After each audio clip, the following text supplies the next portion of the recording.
wabarakatuh. Waalaikumsalam warahmatullahi wabarakatuh. Alhamdulillah, alhamdulillahilladzi qad ja'ana syahrun 'azim wa syahrun mubarak wa huwa syahrul Ramadan, syahrun fihi lailatun khairun min alfi syahrin, fihi awwaluhu rahmah wa awsatuhu maghfirah wa akhiruhu rizqun minan nar.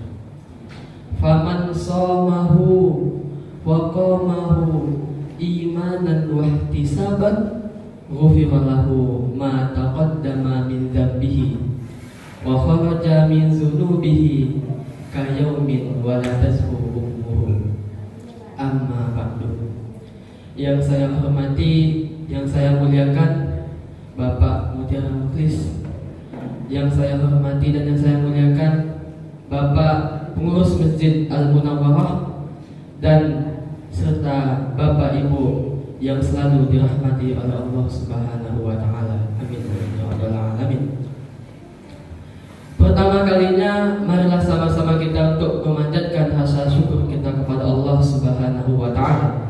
Karena Allah Subhanahu wa taala memberikan kita banyak sekali nikmat, sehingga kita tak dapat yang namanya menghitung nikmat yang telah Allah berikan. Wa in ta'uddu ni'matallahi, kata Allah, jikalau engkau ingin menghitung nikmatku, maka apa jawaban Allah? La tuhsuha, maka niscaya kita tak akan mendapatkan menghitung nikmat Allah Subhanahu wa taala. Kata Rasul, afdhalun ni'mah ba'dal iman wal Islam as-sihhah.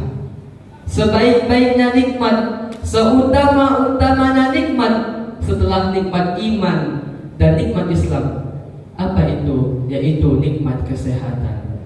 Kita masih diberikan kesehatan, kesempatan, sehingga kita masih bisa mengerjakan ibadah puasa, masih bisa mengerjakan ibadah sholat jamaah subuh.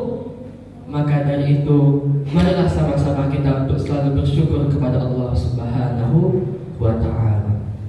Kedua kalinya, salawat dan salam kepada baginda Nabi besar Muhammad sallallahu alaihi wasallam.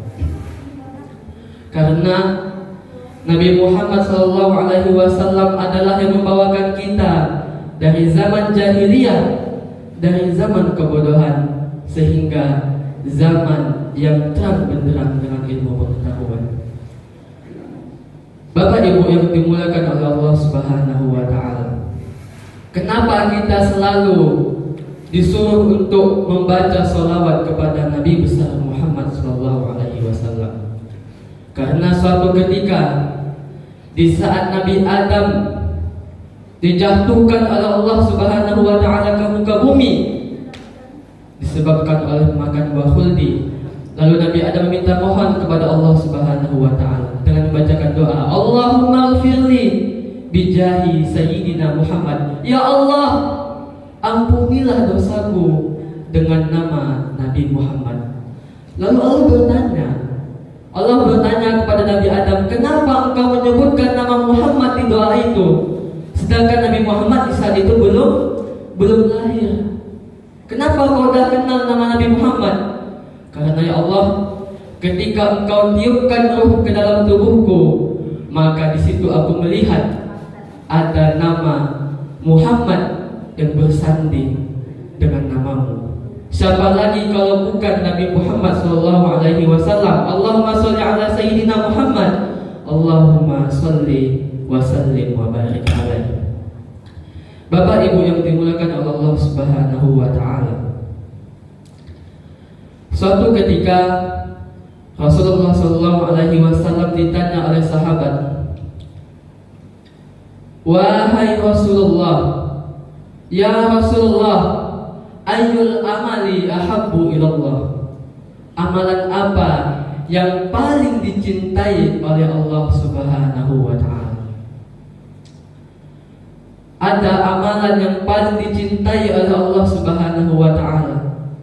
Lalu Rasul menjawab, faqala Rasulullah sallallahu alaihi wasallam, as-salatu ala waqtiha. Salat tepat pada waktunya. Kemudian sahabat bertanya lagi, lalu apa ya Allah? Summa ayun. Lalu Rasul menjawab lagi, qala birrul walidaini. Yang kedua, berbakti kepada kedua orang tua. Lalu sahabat bertanya lagi, summa ayun ya Rasulullah. Kemudian apa lagi ya Rasulullah? Lalu Rasul menjawab, qala al-jihadu fi sabilillah, yaitu berjuang di jalan Allah Subhanahu wa taala. Bapak Ibu yang dimuliakan oleh Allah Subhanahu wa taala, ada 3 amalan yang paling dicintai, yang paling disayang oleh Allah Subhanahu wa taala. Yang pertama adalah as-salatu ala waqtiha, salat tepat pada waktunya. Wa ma khalaqatul jinna wal insa illa liya'budun. Dan aku tak akan menciptakan manusia dan jin kecuali hanya untuk beribadah kepada Allah Subhanahu wa taala. Lalu apa ibadah yang pertama ditanya di pada mahsyar nanti? Salat. Bukan puasa, apalagi zakat, yaitu salat, Bapak Ibu. Salat. As-salatu imanuddin. Salat adalah tiang agama. Apapun pekerjaan kita, ketika muazin berkumandang hayya 'alas shalah, maka apapun itu pekerjaannya, sepenting apapun itu pekerjaannya, maka tinggalkan, laksanakan salat. Karena dunia ini sifatnya fana, hanya sementara. Tapi yang namanya akhirat itu sifatnya abadan abada, selama-lamanya. Kalau kata Ustaz Abdul Somad pernah berkata, ingat, dunia ini hanya seperti setengah sayap nyamuk. Kalau kamu tak dapat, kamu jangan sedih, karena dia hanya setengah sayap nyamuk. Dan kalau kamu dapat, kamu juga jangan senang, karena dia juga hanya setengah sayap nyamuk. Pak, Bapak punya istri di rumah kan? Punya kan? Nah, kalau misalnya Bapak minta sama istri Bapak, Dek, minta gelas. Lalu bini Bapak ngasihnya gelas, betul? Ngasih gelas. Tapi kalau mintanya air, pasti air sekalian gelasnya. Sama kayak akhirat.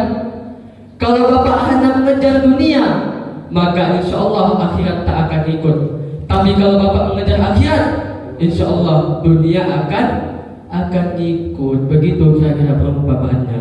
Maka dari itu sholatlah kita sama-sama. Karena kalau engkau sholat, maka hidup engkau akan selamat. Tapi kalau engkau tak sholat, insya Allah hidup engkau jauh dari kata selamat. Lalu kemudian ditanya lagi, apa amalan yang paling dicintai oleh Allah Subhanahu wa taala? Apa pekerjaan yang paling dicintai oleh Allah Subhanahu wa taala? Lalu Rasul menjawab, yang kedua adalah birrul walidaini, berbakti kepada kedua orang tua.